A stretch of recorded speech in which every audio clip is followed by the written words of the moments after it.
नमस्कार, news for nation देख रहे हैं आप। मैं हूं राकेश रोशन। बिहार के बाहर जितने भी प्रवासी मजदूर फंसे थे उनके आने का सिलसिला लगातार जारी है। अब तक करीब 24 ट्रेनें बिहार आ चुकी है और जो प्रवासी मजदूर बाहर से आ रहे हैं उनकी पीड़ा अब साफ तौर पे झलक रही है। कुछ एक मजदूर जो हैं वो लगातार कह रहे हैं कि नून रोटी खाएंगे, अब बिहार से बाहर नहीं जाएंगे। दरअसल एक गाना है, काफ़ी मशहूर है और बिहार में खूब चर्चित भी रहा।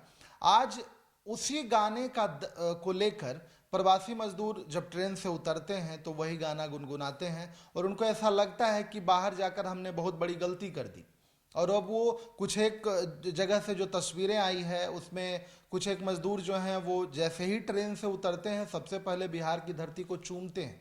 चूमने के बाद जब उनसे कोई पूछता है कि आपकी स्थिति वहाँ क्या थी, आप कैसे रह रहे थे, तो उनका स्पष्ट जवाब होता है कि भाई साहब नून रोटी खा लेंगे लेकिन बिहार के बाहर नहीं जाएंगे। आपको बता दें कि लॉकडाउन में बिहार के बाहर फंसे प्रवासी बिहारियों के लौटने का सिलसिला लगातार जारी है। गुरुवार को भी 24 ट्रेनों से तकरीबन 28,000 प्रवासी मजदूर अपने घर वापस लौट चुके हैं।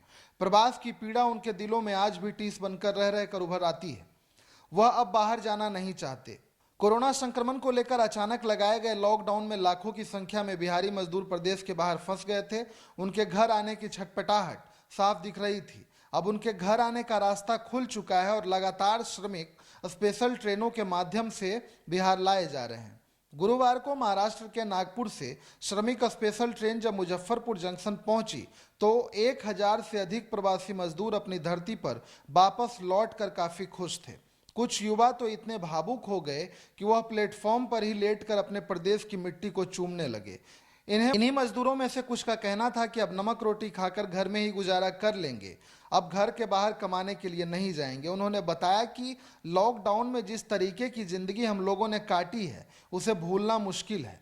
प्रदेश लौट रहे प्रवासी बिहारियों को सीधे क्वारंटाइन सेंटर भेजा जा रहा है, जहां उन्हें 14 दिनों तक क्वारंटाइन किया जाएगा।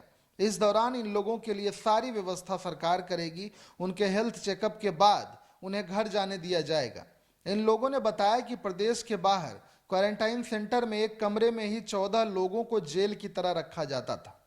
तो आपको बता दें कि जिस तरीके से प्रवासी मजदूर वापस बिहार आ रहे हैं तो पहली समस्या तो ये हो रही है कि क्वारंटाइन सेंटर में जब वो जाते हैं तो वहाँ पे उनको उचित व्यवस्था नहीं मिल रही है और जो बाहर से आ रहे हैं और जो अपनी कहानी बता रहे हैं उससे और ज़्यादा दुख हो रहा है। तो जिस तरीके से प्रवासी मजदूर जो बिहार के बाहर फंसे थे जब वो ट्रेन से उतर रहे हैं तो उनकी पीड़ा साफ दिख रही है कि उनकी दो परेशानी है। पहली परेशानी यह है कि उन्होंने तो अब स्पष्ट कर दिया कि भाई हम बिहार से बाहर नहीं जाना चाहते, पता नहीं कब तक लॉकडाउन रहेगा।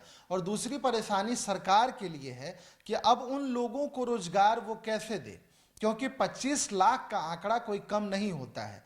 जो तकरीबन आंकड़े अब तक आए हैं उसके मुताबिक कि करीब 25 लाख लोग बिहार के बाहर फंसे थे, लेकिन जब उनका पलायन वापस बिहार हो गया और वो बिहार आकर कह रहे हैं कि नून रोटी खाकर भी जिंदगी बिता लेंगे लेकिन बिहार के बाहर अब नहीं जाएंगे, ऐसे में बड़ा सवाल ये उठता है कि नीतीश सरकार अब उन लोगों को क्या रोजगार देगी।